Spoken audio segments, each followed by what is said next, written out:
Tamil Institute of Hotel Management admission நடைபெறுகிறது. வெயில் வாட்டி வதைத்து வரும் நிலையில் சென்னை கிண்டி சிறுவர் பூங்காவில் விலங்குகள் வெயிலை சமாளிப்பதற்காக சிறப்பு ஏற்பாடு செய்யப்பட்டுள்ளது.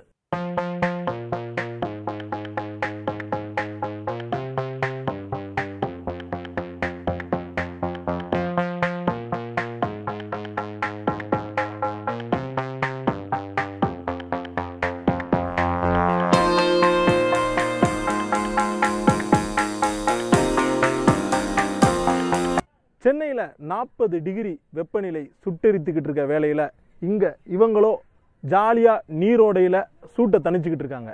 ஆமை மட்டுமின்றி பாம்பு, ஈமு கோழி, மயில், குரங்கு, மான் போன்ற விலங்குகளும் கோடை காலத்தை எதிர்கொள்றதுக்காக சிறப்பு ஏற்பாடுகள் செஞ்சிருக்கு கிண்டி சிறுவர் பூங்கா நிர்வாகம். சென்னை மாநகரின் மையப்பகுதியில் 22 ஏக்கர் பரப்பில் அமைந்துள்ளது பசுமை திடல் கிண்டி சிறுவர் பூங்கா.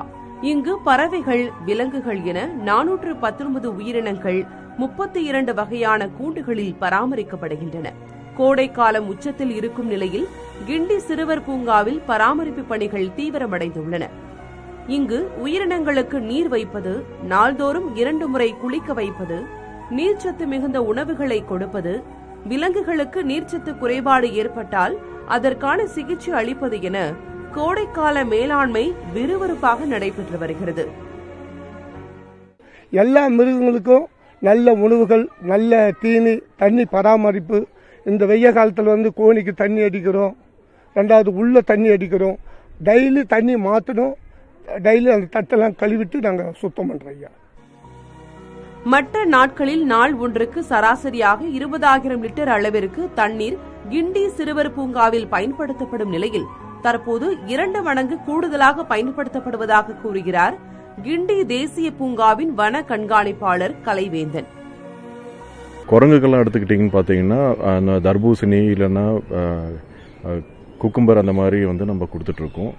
இப்போது பெரிய விலங்கு பார்த்தீங்கன்னா இப்போ சாம்பாடீராக இருக்கும், இல்லை ஆஸ்ட்ரிச் அந்த மாதிரி பறவைக்கு பார்த்தீங்கன்னா ஷவர் மாதிரி செட்டப் நம்ம பண்ணியிருக்கோம். சாம்பாடீரை பொறுத்த வரைக்கும் அது பொதுவாக சகதி மாதிரி இடத்துல இருக்கும். அதுக்கு என்ன செய்கிறோம்னா ஆசிட்டிஸ் அதில் தண்ணி தெளிச்சுட்டு சகதி மாதிரியே நம்ம மெயின்டைன் பண்ணிட்டு இருக்கோம். விடுமுறையை முன்னிட்டு கிண்டி சிறுவர் பூங்காவில் நாள்தோறும் வரும் பார்வையாளர்களின் எண்ணிக்கையும் அதிகரித்து வருகிறது. சராசரியாக நாள் ஒன்றுக்கு 8,000 நபர்கள் வருவதாகவும் வனத்துறை அதிகாரிகள் தெரிவிக்கின்றனர். கிண்டி சிறுவர் பூங்காவை மேம்படுத்த 20 கோடி ரூபாய் நிதி தமிழ்நாடு அரசு ஒதுக்கியுள்ள நிலையில் அதற்கான பணிகள் விரைவில் தொடங்கப்படும் என்றும் அடுத்த வருடம் கோடை காலத்திற்குள் நவீன முறையில் பூங்கா மேம்படுத்தப்படும் என அதிகாரிகள் தெரிவிக்கின்றனர். புதிய தலைமுறைக்காக ஒளிப்பதிவாளர் மகேஷுடன் செய்தியாளர் Balavetrivel. Tamil Institute of Hotel Management admission நடைபெறுகிறது.